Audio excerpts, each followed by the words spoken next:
Devin Hayes, a black father, opens the door and says, "Good afternoon, officer. How can I help you?" Sergeant Brennan snaps, "Noise complaint. Step outside." "Sir, if we need to lower the music, you people move into nice neighborhoods. Think you own the place. Your kind always got excuses." Brennan pulls out handcuffs. "Turn around." Devin keeps his hands visible. "Officer, I've lived here 6 years." People like you never learn. Hands behind your back. Across the street, neighbors pull out phones, filming, not helping. Nobody intervenes. The handcuffs snap shut in front of 12 children and his crying 9-year-old daughter. What none of them know, this black man in handcuffs has a direct line to the Pentagon. In 5 weeks, 2 4-star generals will walk into a city council meeting because of this moment. Careers will end. National news will arrive. Right now, they just see another black man in handcuffs. They have no idea what's coming for them. Devin Hayes wakes at 6. Not because he has to. Muscle memory from 18 years doesn't ask permission. The alarm on his nightstand reads 0600 when his eyes open. Outside his window at 2841 Oak Street, Riverside Heights, California. June sunlight filters through the curtains. Saturday morning. His daughter's birthday. 9 years old today. He moves through the house quietly. Mia's still sleeping, door cracked open the way she likes it. Down the hallway, photos line the walls. Mia as a baby, Devin in dress blues at his commissioning, the two of them at Disneyland last summer. A modest house, well-maintained. American flag on the front porch, lawn mowed every Sunday. In the kitchen, coffee brews. The smell fills the small space. He pulls burger patties from the fridge. 12 kids coming this afternoon, plus parents. He's done the math. 2 burgers per kid, 1 per adult, extras just in case. Lieutenant Colonel, United States Air Force, logistics specialist. Planning is what he does. Mia appears at 0730, bedhead and pajamas. "Is today the day?" she asks. "Today's the day, baby." She counts her presents twice. 9 years old. The number matters, though he doesn't know it yet. Later, 9 children will remember what they saw. They spend the morning prepping. He teaches her something every morning. Today's lesson comes while they're arranging chairs in the backyard. Document everything, Mia. Screenshot emails, save texts, write dates down. Evidence wins arguments. It's from his logistics training. Today, it's fatherly advice. In 3 hours, it'll become a survival manual. She asks what he means. If someone at school gives you trouble, you keep a record. Who said what, when they said it, who saw it. That way, if you need to prove your side, you've got facts, not just feelings. Facts. She nods, serious. Like the time Tyler said I cheated on the math test? Exactly. And what did you do? I showed Mrs. Anderson my scratch work with the timestamp. And? She believed me. Because you had evidence. Remember that. By noon, the backyard is ready. 12 chairs in a circle, grill heating, cooler full of juice boxes. The flag flutters in a light breeze. Mrs. Angela Davis waves from across the street, 2843 Oak Street, 2 houses down. She's 68, retired second-grade teacher, always keeps an eye on the neighborhood. Devin waves back. Guests arrive at 1 p.m. Kids in bright shirts, parents carrying gifts, laughter building. Music plays from a Bluetooth speaker. Nothing loud, just background. Devin flips burgers at 3 p.m., smoke rising from the grill. Mia's laugh rings clear above the chatter. This is peace. This is what 18 years of service protects. This is home. Across Riverside Heights, 2 miles from Oak Street, Sergeant Kyle Brennan sits in his patrol car, reviewing numbers on a clipboard. Arrests this month, 23. Quota for June, 30, 7 short, 7. 5 days left in the month. He keys his radio. Dispatch, 7 Lincoln 12, checking in. Dispatch responds, 7 Lincoln 12, all quiet. Copy that. Staying proactive. He drives toward the east side of town. Historically underpoliced, the memo said. Translation: minority neighborhoods. Places where arrests are easier, complaints less likely to stick. He's been doing this for 18 years. He knows how it works. At 3:28 p.m., his radio crackles. 7 Lincoln 12, we have a noise complaint. 2841 Oak Street. Brennan sits up. Oak Street, middle-class block, usually quiet. Easy pickup. 7 Lincoln 12, copy. En route. He doesn't request backup. Doesn't need it for a noise complaint. He tells dispatch, I'll handle it personally. At 2841 Oak Street, Devin slides another burger onto a plate. 12 kids in the backyard, music at conversation level. Nobody's complained because there's nothing to complain about. The clock reads 3:43 p.m. and someone starts pounding on his front door. The knock isn't a knock, it's 4 pounds on the door with the base of a closed fist. Bang, bang, bang, bang. The music doesn't stop, but the talking does. Devin wipes his hands on a towel, walks through the house. Through the window, he sees a patrol car idling at the curb. Officer on the porch, hand resting on his belt. Devin opens the door, face neutral, posture open. Afternoon, officer. Can I help you? Sergeant Kyle Brennan doesn't introduce himself. His name tag reads Brennan in block letters. You're disturbing the peace. Step outside. Devin's training kicks in. Stay calm, ask questions, comply visibly. Officer, can I ask what this is about? We're at normal speaking volume, just a birthday party. Brennan cuts him off. I said step outside. Now. Devin steps onto the porch. Hands visible, no sudden movements, voice level. Behind Brennan, 2 more officers stand near the patrol cars. One of them, name tag says Wilson, shifts his weight, uncomfortable. Sir, this is my daughter's birthday party. If we need to lower the volume, I'm happy to... Turn around, Brennan says. Hands behind your back. Devin's face doesn't change, but his breathing does. Officer, I'm not asking. The handcuffs come out. Metal glints in afternoon sun. Across the street, Mrs. Angela Davis stands on her porch. She holds up her phone. Filming. Brennan doesn't notice. The handcuffs click. 3 distinct sounds. Click, click, tighten. The metal digs into Devin's wrists. Brennan's voice close to his ear. We're cracking down on this neighborhood. You people need to learn respect. At 2843 Oak Street, Angela's phone captures everything. At 2849, another doorbell camera records from a different angle.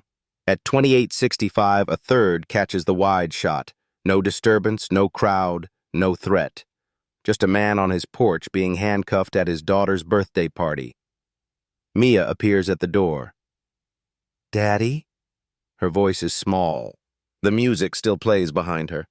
Kids still talking in the backyard, unaware. But Mia sees her father, hands behind his back, metal on his wrists, officer gripping his arm. Devin's voice stays calm. Training overrides panic. It's okay, baby. Just a misunderstanding. Go inside with Mrs. Pierce, okay? But she doesn't move. She stands there, 9 years old, watching her father. The man who taught her to trust police, who wears an Air Force uniform, who never breaks rules, get walked to a patrol car in handcuffs. 12 children are in the backyard. 12 witnesses. Officer Wilson stands behind Brennan. His face says he knows this is wrong. His mouth says nothing.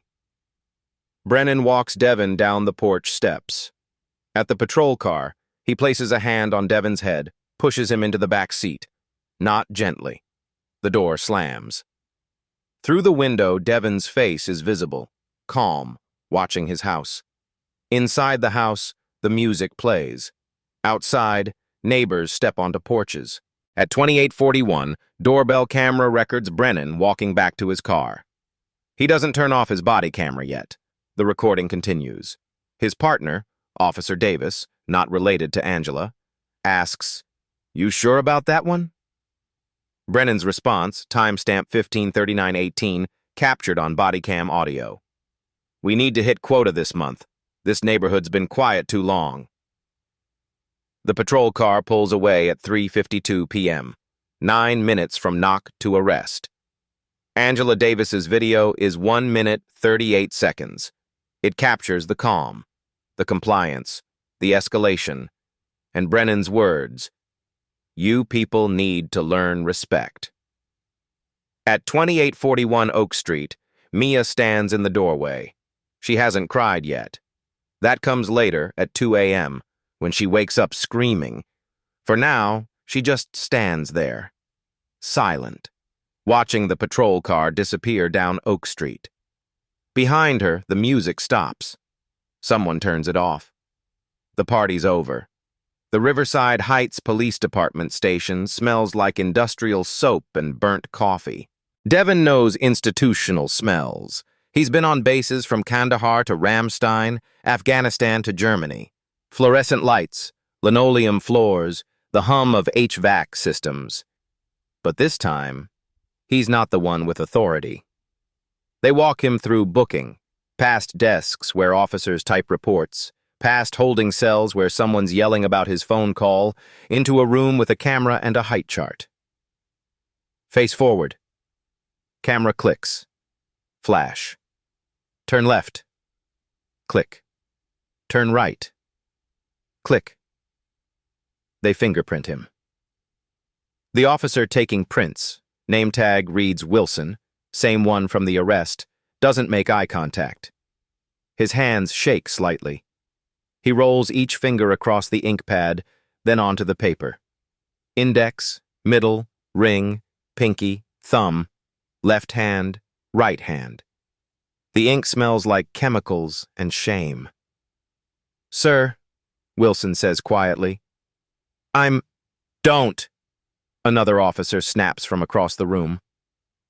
Wilson goes silent, but his face says what his mouth can't.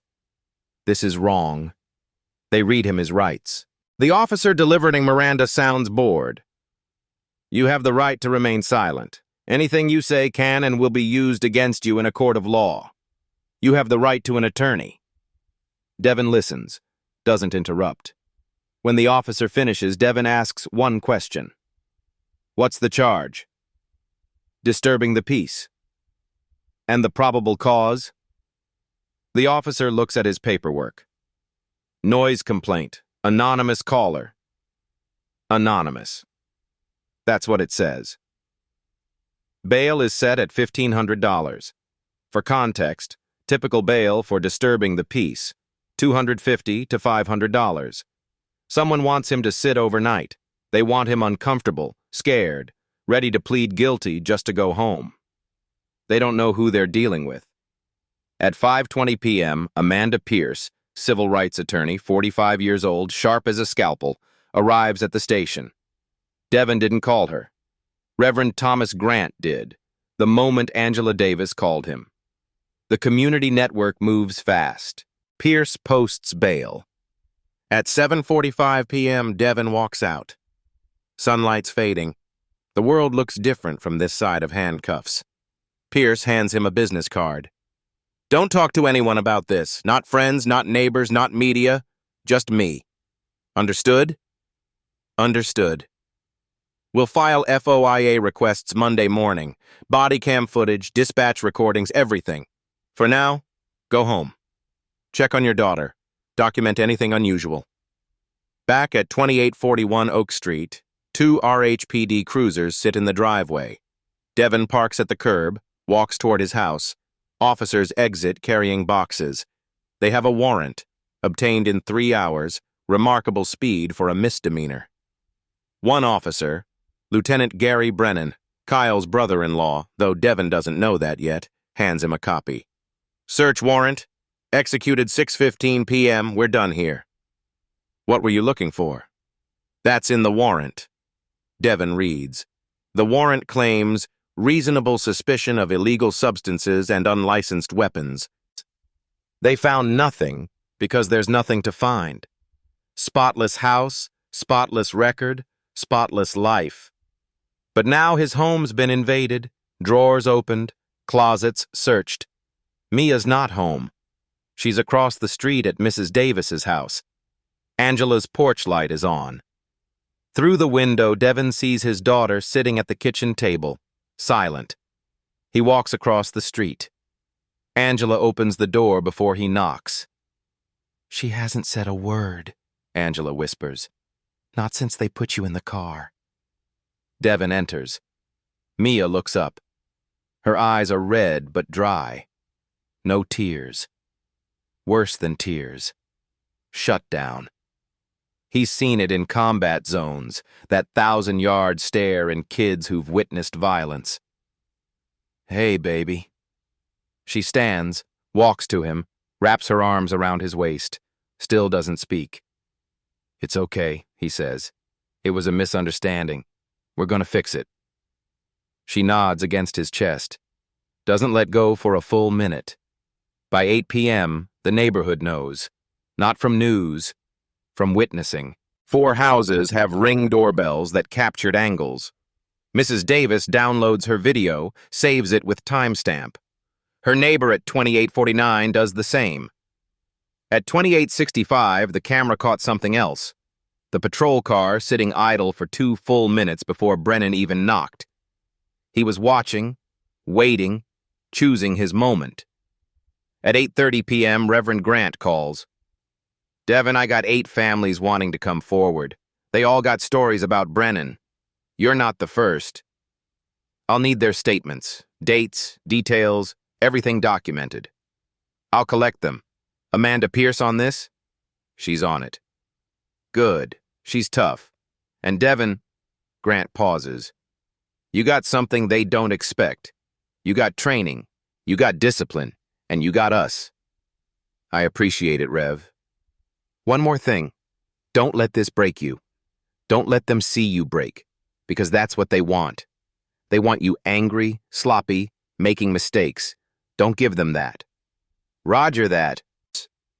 After the call, Devin sits in the dark at his kitchen table. Mia's asleep upstairs. Took an hour to get her down, and she made him promise to leave her door open and the hallway light on. New fears installed in one afternoon. He opens his laptop, starts a document. Timeline. Who said what? Who was present? Badge numbers. Brennan, 4432. Wilson, 3891. Davis, 5103. Vehicles. Unit 7, Lincoln 12. Timestamps.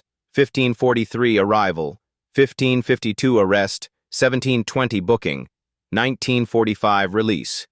Evidence wins arguments. At 8:10 p.m. he makes a phone call, not to a lawyer, not to a congressman. Area code 202. Washington, D.C., the Pentagon. The phone rings twice. A voice answers. "Lieutenant General Raymond Clark." Devin keeps his voice steady. "Ray, this is Devin Hayes. I need to report an incident." The call lasts 4 minutes, 32 seconds. On the other end, Lieutenant General Raymond Clark, United States Air Force, 3 stars, currently serving as Chief of Staff to the Chairman of the Joint Chiefs of Staff, General Gregory Whitfield, the highest-ranking military officer in the United States. Devin doesn't say, "I need help," doesn't say, "I was wronged." He says, "Ray, this is a reportable incident under DoD Directive 5505.7, active duty 05, unlawful detention, civil rights violation, occurred at 15:43 hours local. I need this on record and elevated per protocol." That's not asking for a favor, that's activating a reporting chain. Clark's voice sharpens. "Give me details." Devin recites. Location, officers involved, badge numbers, timeline, witnesses. No emotion, pure data. He's been giving briefings for 18 years. This is another briefing, higher stakes. "You injured?" Clark asks. "Negative. Daughter traumatized. House searched without valid cause. They're targeting me." "Security clearance implications?" "Possible. That's why I'm reporting up." Silence on the line. 3 seconds. Then, "Devin, you did the right thing calling. This goes up tonight. I'll brief the chairman personally. Expect follow-up from DOD-IG within 48 hours. Copy that. And Devon, you're not alone in this. Clear? Clear. Thank you, sir. At 9:53 p.m., 103 minutes after Devon's call, a classified memo lands on the desk of General Gregory Whitfield, chairman of the Joint Chiefs of Staff. He's at home, Arlington, Virginia, reading evening briefings. Subject line: Immediate attention. Civil rights incident. Active 05, TS-SCI clearance. 4 paragraphs. 3 attachments. Service record, exemplary.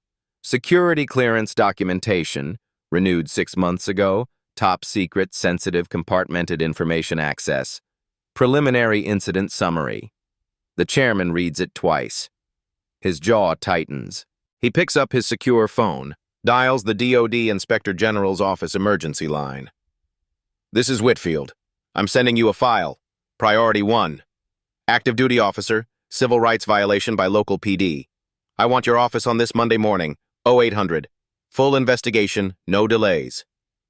By midnight, formal notifications go out via secure channels. 2. Department of Defense Inspector General. 2. Secretary of Defense Legal Counsel. 2. California Attorney General's Office, Civil Rights Division. And the one that changes everything. 2. Riverside Heights Police Department, attention Chief Daniel Crawford. The letter is polite, professional, but the phrase federal interest appears twice. That's not a request. That's a declaration. The chairman's standing order. When a service member with security clearance is detained by civilian authorities, his office is notified within 24 hours. It's about protecting classified information, preventing compromise, ensuring proper handling. But it's also about something else. The military takes care of its own. And when someone forgets that, the reminder comes from the top. Monday morning, 6:42 a.m. RHPD Chief Daniel Crawford's desk phone rings. He's early to the office reviewing weekend reports. Sees the caller ID, 703 area code, Northern Virginia. He answers. Chief Crawford. Chief Crawford, this is Deputy Inspector General Rachel Morrison, Department of Defense. We're opening investigation 2023 DOD 1929 regarding the detention of Lieutenant Colonel Devon Hayes on June 10th. We'll need full cooperation, body camera footage, dispatch recordings, booking documents, personnel files for all involved officers, and departmental policies regarding use of force and arrest procedures. You'll receive official notification within the hour. Crawford sits down slowly. Lieutenant Colonel? Yes, sir. United States Air Force. 18 years service. Top secret clearance. And currently a complainant in a federal civil rights investigation. We'll be in touch. The line goes dead. Crawford stares at his phone. Then he opens his computer, searches internal records. Hayes, Devon. Arrest. Saturday, June 10th, 3:52 p.m. Charge, disturbing the peace. Arresting officer, Sergeant Kyle Brennan. He pulls Brennan's file. 12 complaints. 7 years. 0 sustained findings. And the investigator on 9 of those complaints. Lieutenant Gary Brennan, Kyle's brother-in-law. Crawford closes the file, rubs his eyes. At 7:15 a.m., he calls the city manager. Laura, we have a problem. Monday, June 12th, 9 a.m. Sarah Bennett, investigative journalist at the Riverside Gazette, receives an email. Subject line, you need to see this. No sender name. Anonymous. 1 attachment. PDF. Internal RHPD memo dated April 3rd. She opens it, reads. Her coffee goes cold. The memo is from Captain Richard Morrison to all shift supervisors. Subject, Q2 performance targets. Quote, Command staff expects measurable productivity increases this quarter. Focus on proactive enforcement, particularly in historically under-policed neighborhoods. Arrest metrics will be reviewed monthly. She highlights 3 words, historically under-policed. Journalist translation, minority neighborhoods. Legal translation, targeted policing. Reality translation, quotas. She doesn't know yet that the sender is Officer James Wilson, 28 years old, 3-year veteran, conscience finally louder than fear. Sarah files Freedom of Information Act requests. Standard journalism. Body camera footage for case 2023-06-0891. Dispatch recordings. Personnel files for Sergeant Kyle Brennan. She submits them to RHPD at 10 a.m.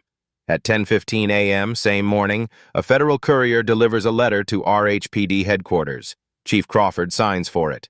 Official letterhead. Department of Defense, Office of Inspector General. Reference number, DOD IG 2023-11829. This office has opened an investigation into potential civil rights violations involving active-duty military personnel.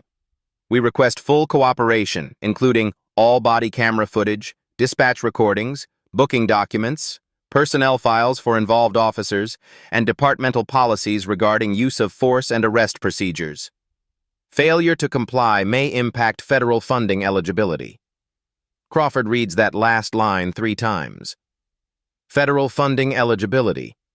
RHPD receives $1.2 million annually in DOJ grants. That's 40% of their training budget, equipment purchases, overtime costs. The letter doesn't threaten to pull it, doesn't need to. The implication does the work. By Wednesday, June 14th, Amanda Pierce files her own FOIA request. Not to RHPD, to the Department of Defense. Any records related to Devin Hayes' detention. That's not standard civil rights procedure. That's strategic warfare. Thursday, June 15th, California. Attorney General's Civil Rights Division opens parallel investigation. Case CR 2023-4429, assigned to Calvin Andrews, senior investigator, 15 years experience. Not because California wants to pile on, because DOD Inspector General formally requested it under interagency cooperation protocols. When the federal government moves, states follow. RHPD is now under microscope at 2 levels, federal and state. Deputy Inspector General Rachel Morrison doesn't work from Washington. She flies to California, sets up temporary office at March Air Reserve Base, 40 miles from Riverside Heights. Military precision applied to civilian investigation. By June 20th, she's interviewed Angela Davis, reviewed all 4 Ring doorbell videos, obtained dispatch logs. Her preliminary finding, shared with Chairman Whitfield in a classified memo, pattern suggests racially motivated policing, quota-driven enforcement, and systemic failure of accountability mechanisms. By translation, this isn't one bad cop. This is a bad system. Sarah Bennett doesn't do gotcha journalism. She does layer cake, fact, source, until the pattern becomes undeniable. June 16th article, Riverside Gazette, front page. Local officer's history raises questions. She publishes what FOIA yielded. Sergeant Kyle Brennan, 18 years RHPD, 12 complaints filed against him since 2016, 0 sustained by internal affairs, 0 discipline, 0 accountability. The complaints read like a script. Excessive force during traffic stop, 2016. Racially motivated harassment, 2018. Unlawful search of vehicle, 2019. Verbal abuse and intimidation, 2020. 12 complaints, 12 investigations, 12 findings. Insufficient evidence, or officer acted within policy guidelines. One investigator's name appears on 9 of these reports. Lieutenant Gary Brennan, Kyle's brother-in-law. That's not coincidence. That's structural protection. The internal affairs isn't broken by accident. It's designed this way. When family investigates family, accountability becomes theater. Sarah's article includes interviews. Angela Davis.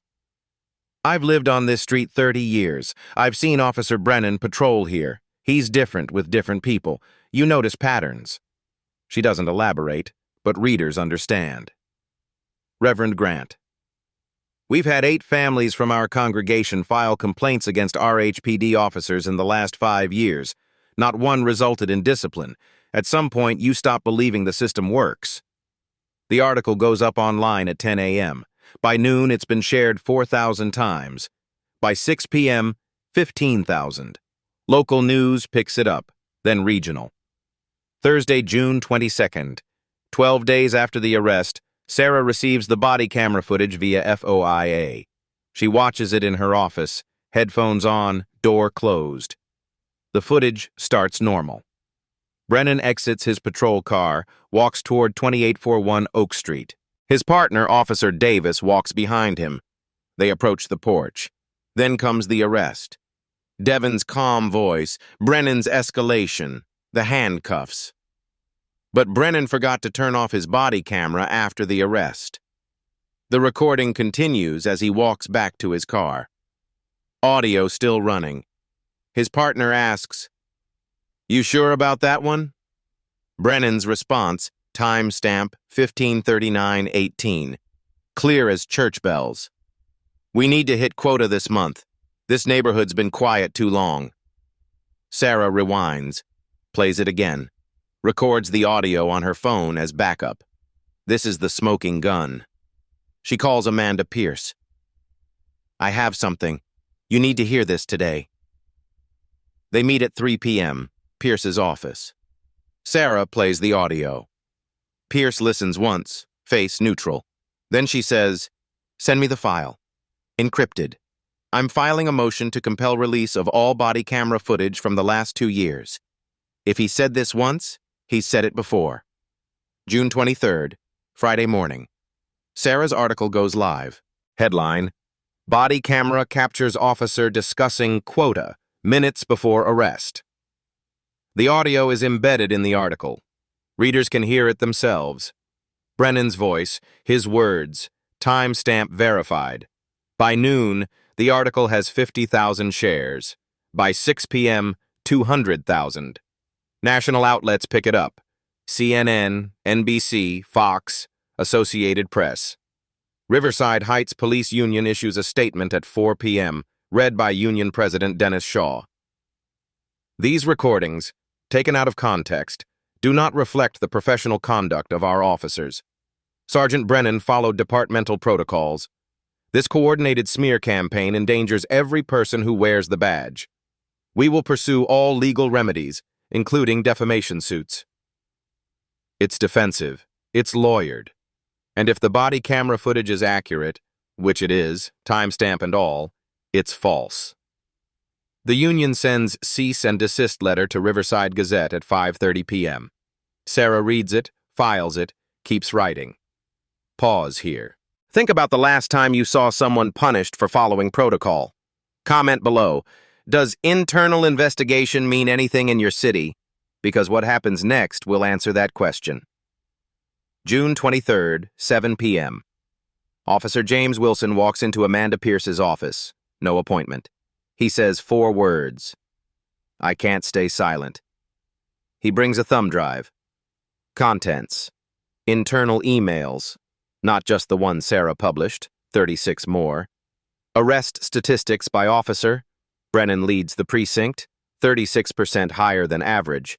Performance bonus records. Yes. Bonuses. Tied to arrest numbers. Wilson's statement, recorded and notarized. "We're pressured every month. Supervisors check arrest counts. Officers who hit numbers get preferred shifts, equipment upgrades, and quarterly bonuses up to $8,500. Officers who don't get encouraged to improve productivity." It's not about public safety anymore. It's about metrics. And Amanda Pierce asks, "Are you willing to testify to this publicly?" Wilson nods. "I joined to serve and protect. This isn't that." By June 26th, the body camera audio is everywhere. National news, social media, viral videos. The phrase, "we need to hit quota," becomes shorthand for everything wrong with American policing. And RHPD's response isn't an apology. It's a threat. Cease and desist letters. Claims of defamation. Warnings to Officer Wilson about unauthorized disclosure of internal documents. But they're not fighting local media anymore. They're fighting the Department of Defense, California Attorney General, and a community armed with receipts. The narrative is slipping away from them, and they're about to realize you can't threaten your way out of a federal investigation. June 28th. Dennis Shaw, Riverside Police Union president, holds a press conference. Prepared statement. Lawyers flanking him. Sergeant Kyle Brennan is a decorated officer with 18 years of exemplary service. He followed department protocol and training during the incident in question. This coordinated smear campaign against him endangers every person who puts on the badge to protect this community. We will pursue all legal remedies, including defamation suits against media outlets publishing unverified and out-of-context material. It's defensive, scripted. The words sound hollow because everyone's heard the body camera audio by now. But the union isn't just defending publicly. They're attacking privately. Within 48 hours, a whisper campaign begins. Police blogs, social media, sympathetic media outlets. The message: military guy, combat stress, PTSD maybe. You know how they can be. Might not be seeing things clearly. Character assassination, subtle enough to claim deniability. Question his mental state, his judgment, his credibility. If you can't attack the evidence, attack the witness. One problem. Devin's military psychological evaluations are spotless. His security clearance, which requires extensive psychological screening every 5 years, was renewed 6 months ago. His last fitness report, obtained by Amanda Pierce through military channels. Exemplary officer, recommended for early promotion, displays exceptional judgment under pressure. The smear campaign isn't just false, it's provably false. And when it hits social media, veterans groups erupt. VFW posts statements. American Legion responds. Iraq and Afghanistan Veterans of America issues a press release. Don't weaponize PTSD to cover misconduct. Don't use our struggles as your shield. The backlash is immediate and fierce. By June 30th, the union quietly drops that angle. But other retaliation continues. June 30th, 2:14 a.m. Sarah Bennett's cell phone rings. Unknown number. She answers groggily. Male voice, distorted slightly. Drop the story. You're making enemies you can't afford. Sarah sits up, alert. She records the call on her backup phone. Who is this? The line goes dead. She reports it to FBI at 9 a.m. Witness intimidation across state lines, federal crime. The union denies any involvement. They always do. July 2nd. Mia comes home from summer camp crying. Third incident this week. Another kid told her, "My dad's a cop. He says your dad's a troublemaker who hates police." She's 9 years old. This is retaliation at scale, targeting a child to pressure the father. Devin documents everything. Date, time, what was said, who said it, which counselor was present. He files incident report with the camp, copies Amanda Pierce. Documentation, always documentation. But documentation doesn't stop the nightmares. Doesn't stop Mia from flinching when she hears sirens. Doesn't stop her from asking every night, "Daddy, are they going to come back?" July 3rd, registered mail arrives at 2841 Oak Street. Return address, Department of Defense, Office of General Counsel. Devin opens it, reads again. Official notification. Devin Hayes and family are now classified as witnesses in active federal civil rights investigation and are entitled to protections under 18 U.S.C. Section 112, Witness Tampering Statute. Includes 24-hour DOD hotline number for reporting any intimidation attempts. Translation: the Pentagon just put a shield around him. The effect is immediate. Union lawyers realize intimidating a federal witness during a DOD investigation isn't local legal trouble. It's federal jurisdiction, potential felonies, career-ending exposure. The whisper campaign stops cold. Shaw issues clarification July 5th. Any prior statements regarding Lieutenant Colonel Hayes' military service were unauthorized and do not reflect Union position. too late. Already on record. Already in affidavits. Behind closed doors, City Manager Laura Bennett, elected official, accountable to voters, not police, does math. $1.2 million in federal funding versus defending Brennan and Morrison. Budget versus badges. Money versus loyalty. She calls emergency meeting with City Council July 6th. Her recommendation delivered bluntly. Request independent review immediately. Distance ourselves from RHPD leadership. Show federal investigators we're cooperating. Translation. She's trying to save the city budget. The police department is on its own. Council member Rodriguez asks the question everyone's thinking. What happens if DOD pulls funding? Bennett responds, we lose 40% of police training budget, equipment upgrades, overtime. We'd have to cut 20 positions or raise property taxes. Neither is politically survivable. The room goes quiet. Councilmember Johnson, former prosecutor. So we're choosing money over defending our police? Bennett doesn't flinch. I'm choosing compliance with federal law over defending officers who may have violated it. There's a difference. Legal fees are mounting for Devon. Amanda Pierce works pro bono on the civil rights case, but expert witnesses cost money. Forensic analysts cost money. Depositions, records requests, court filings, all of it adds up. GoFundMe campaign appears July 8th, started by Reverend Grant without asking Devon. By July 10th, it's at $78,000. Comments flood in. This is everyone's fight. Take them all the way. Accountability matters. We're watching. Community becomes army, but the waiting is torture. Federal investigations take months, sometimes years. Devon searches at 2 a.m. one night. DOD IG investigation average timeline. Result, 4 to 18 months. His heart sinks. Then he searches something else. RHPD budget audit FY 2023. Public record. He downloads it, starts reading. Page 89 makes him sit up straight. The receipts aren't done stacking yet. July 1st, 2 a.m. Devon sits in the dark at his kitchen table. The house is quiet. Mia's finally asleep upstairs. Took an hour tonight, up from 30 minutes last week. She's regressing. Nightmares 3 times a week now. Wakes up crying, calling for him, making sure he's still there. Her therapist uses the phrase acute stress response.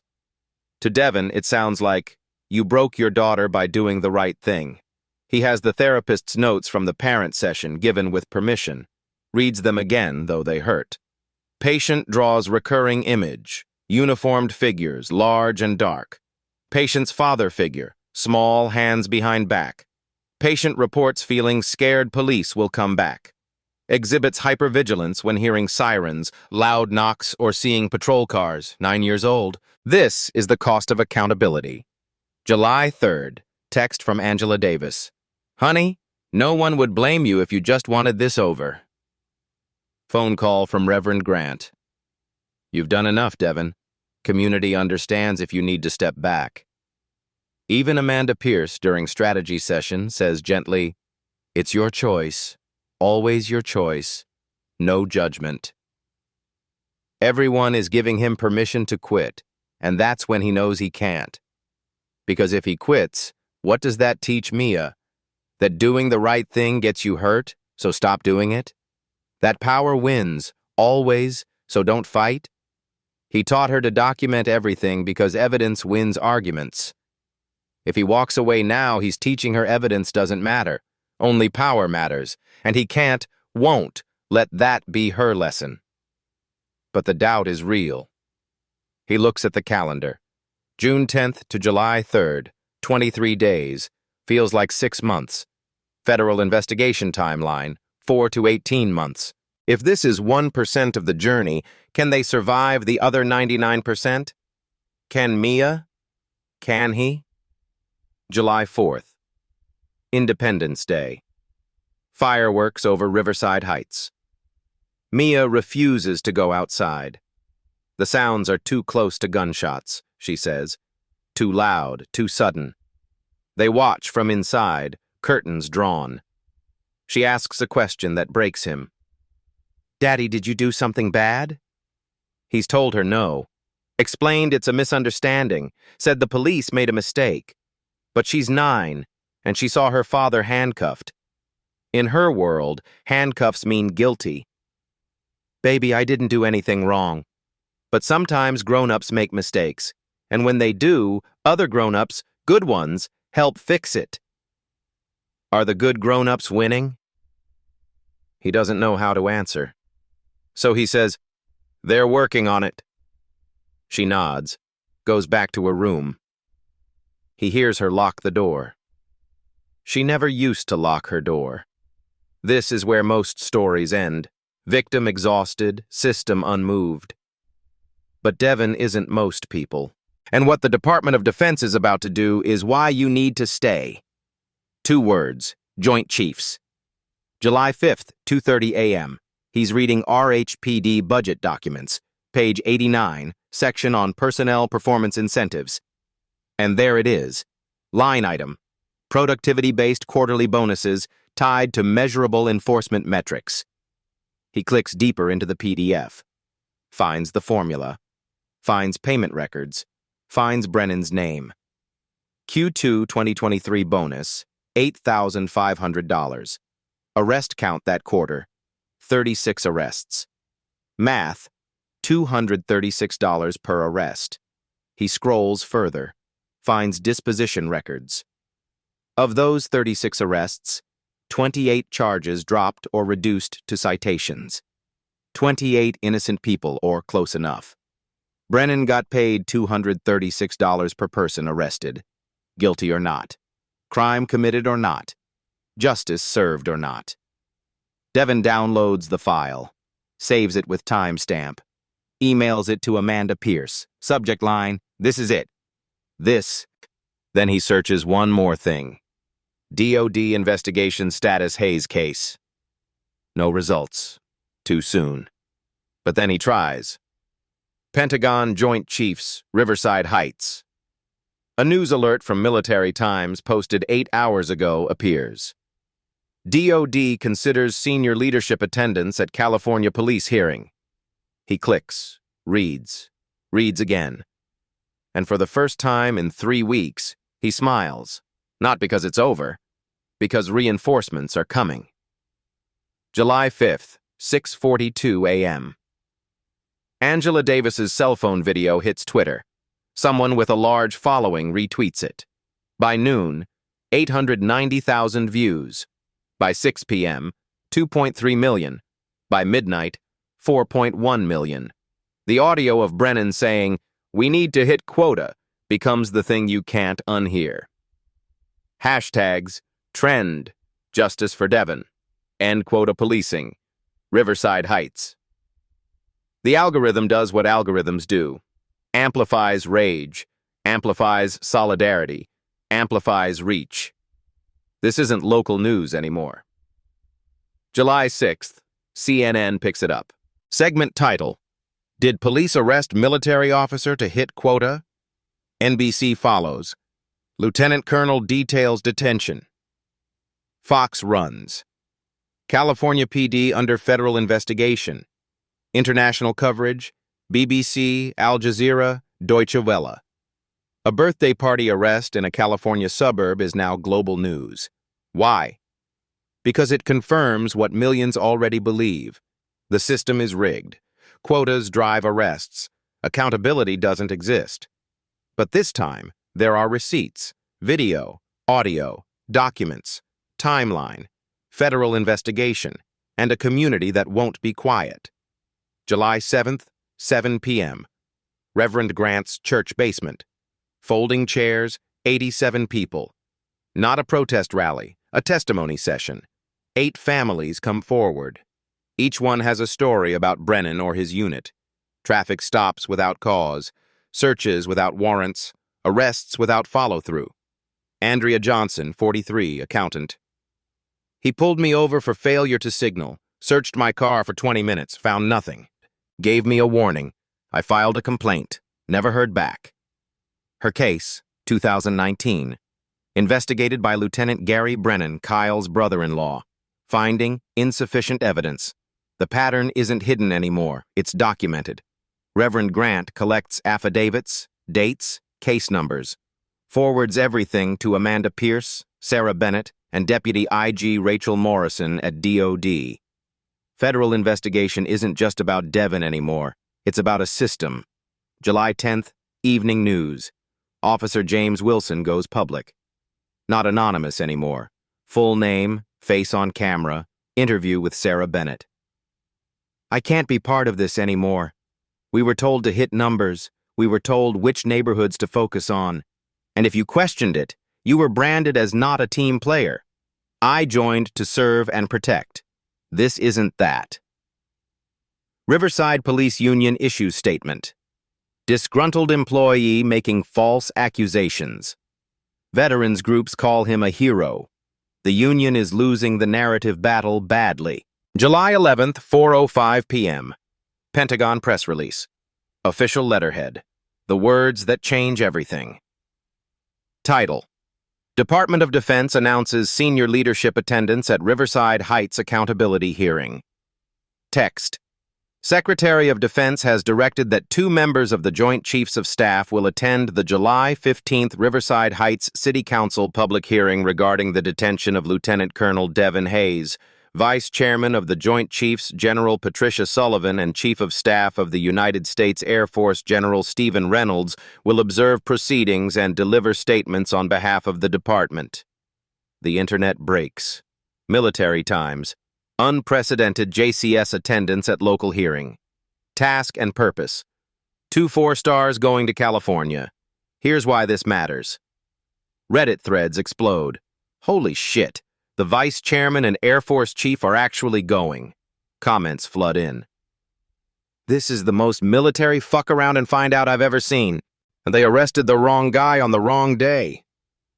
Brennan is so screwed. July 12th, 9 a.m.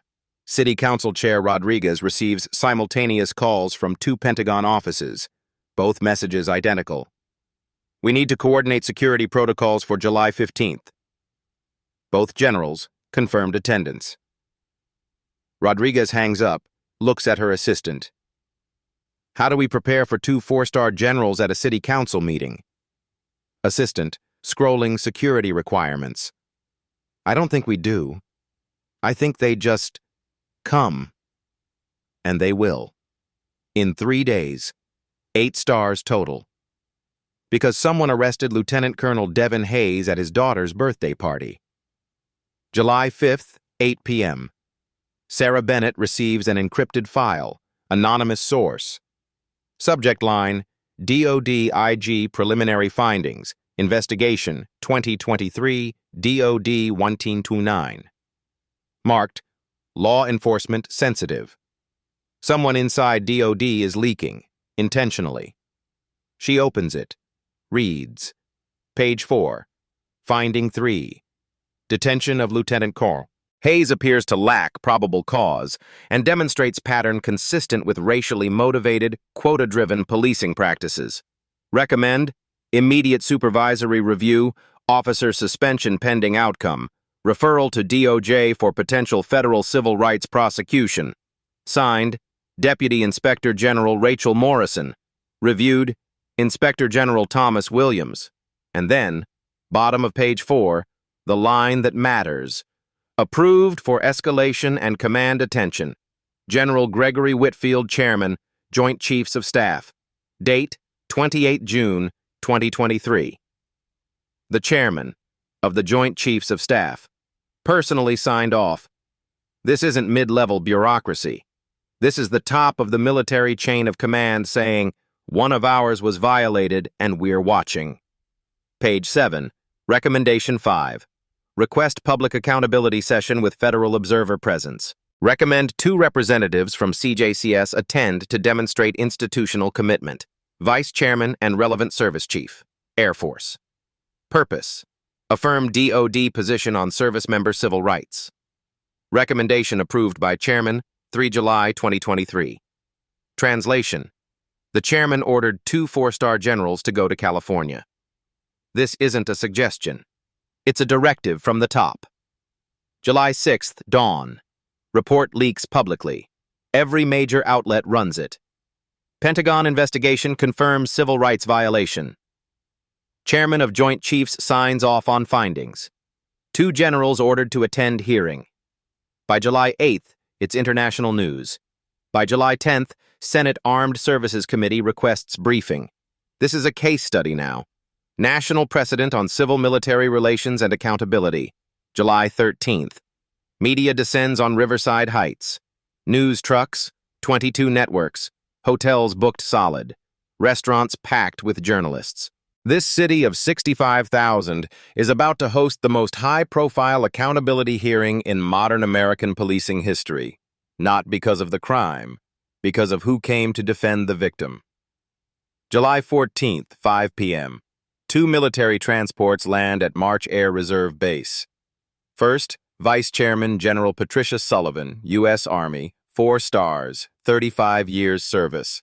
First woman to serve as Vice Chairman, daughter of a Vietnam War veteran, rose through ranks on merit alone. Second, General Stephen Reynolds, U.S. Air Force, 4 stars, 33 years service. Command pilot, former fighter wing commander, known for protecting his airmen fiercely. They meet on tarmac. Brief coordination. 2 generals, unified purpose. July 14th, 7 p.m. Both generals meet Lieutenant Colonel Devin Hayes in secure conference room at March AFB. Meeting lasts 1 hour. No press, no recording. Amanda Pierce waits outside.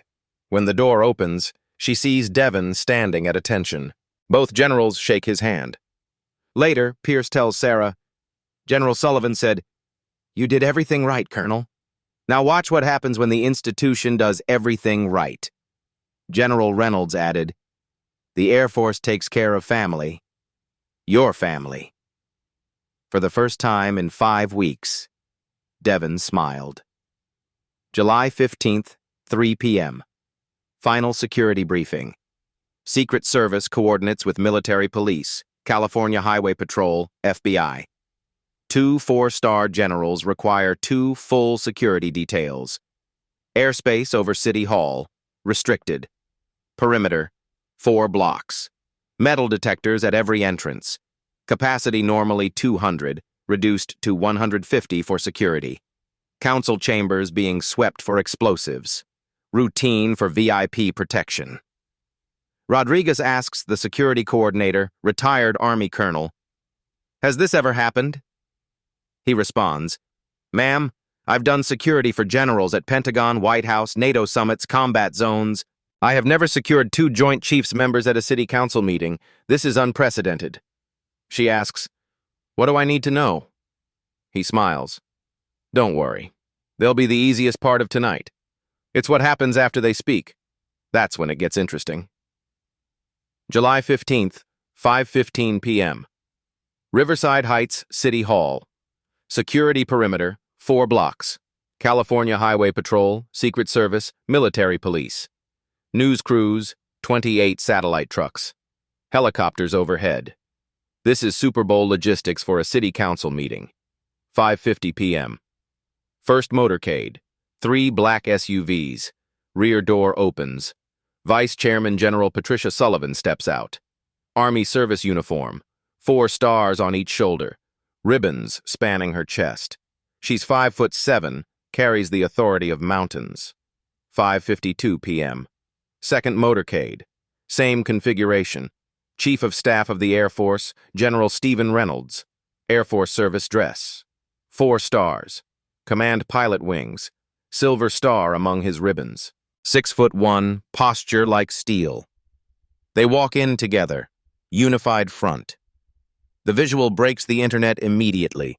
2 4-star generals, 8 stars total, entering City Hall in a California suburb. 6 p.m. Doors open. Every seat fills in 8 minutes. Capacity 150, demand 800. Front row left. Devin Hayes, center seat. General Sullivan on his left, General Reynolds on his right. 3 chairs in a row. 4 stars, Lieutenant Colonel, 4 stars. Front row right. Sergeant Kyle Brennan, very small now, Union lawyer Dennis Shaw, police chief Daniel Crawford. The physical space between them is 6 feet. Feels like a canyon.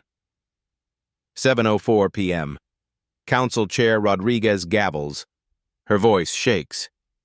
This council acknowledges the extraordinary presence of Vice Chairman of the Joint Chiefs of Staff, General Patricia Sullivan, and Chief of Staff of the United States Air Force, General Stephen Reynolds. Neither general smiles. They're not here for courtesy. 7:12 p.m. Devon testifies. 9 minutes. No notes. Timeline precise. 15:43 hours, 4 knocks, requested explanation, complied with all lawful orders, handcuffed without probable cause, arrested in front of minor child and 12 witnesses. When he finishes, he stands at attention. "Ma'am, sir, that concludes my statement." Both generals nod. Reynolds leans over, whispers. Amanda Pierce, sitting behind them, lip reads, "Outstanding, Colonel." Councilmember Johnson. "We'll now play body camera audio, timestamp 15:39:18. Audio plays over chamber speakers. Brennan's voice, clear. "We need to hit quota this month." 8 seconds. Chamber silent after. Johnson. "General Sullivan, General Reynolds, does the Department of Defense wish to address this council?" Both generals stand simultaneously. The room's temperature drops. They approach the lectern together. Sullivan speaks first. "Chair Rodriguez, council members, citizens, I'm General Patricia Sullivan, Vice Chairman of the Joint Chiefs of Staff. General Reynolds and I don't typically attend municipal hearings, but this case demanded our presence. June 10th, Lieutenant Colonel Devin Hayes, holder of top-secret clearance vital to national security, was detained without probable cause, not for a crime, for a quota. I represent 1.3 million active-duty service members. They take an oath to defend the Constitution, including the civil rights we discussed tonight. When one of them is violated, it's a readiness problem, a trust problem, a joint force problem." Reynolds steps forward. "I'm General Stephen Reynolds, Chief of Staff of the Air Force. Lieutenant Colonel Hayes is mine. 18 years distinguished service, 4 deployments, exemplary officer, and he was treated like a criminal to meet a quota." Sullivan resumes. "This council will vote on reforms tonight. Body cameras always on, independent oversight, elimination of arrest quotas. Those aren't suggestions." Reynolds continues. "This department receives $1.2 million annually in federal funding. That funding requires civil rights compliance." Sullivan finishes. "You'll meet the standards, or you'll explain to taxpayers why you chose not to." Both generals turn, look directly at Brennan. 4-star stare, ×2, 8 seconds. Brennan stares at the table. Sullivan's closing. "Sergeant Brennan, you chose your quota over a child's birthday. These are the consequences." They return to seats flanking Devon. Speaking time, 4 minutes, 10 seconds.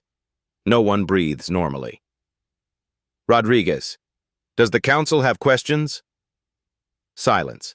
Absolute silence. Resolution 2023-42. All in favor? Roll call. 7 ayes, 0 nays. Unanimous. 9:12 p.m. Both generals stand. Shake Devon's hand. Sullivan. "Stay strong, Colonel." Reynolds. "Air Force is proud of you." They exit together. 8 stars walking out. That night, every network runs the same image. 2 4-star generals beside a black father. While police officers learn what happens when you arrest someone, the Joint Chiefs decide to defend. The image. 43.7 million views in 36 hours. July 16th. Worldwide headlines. 2 Joint Chiefs members attend police hearing.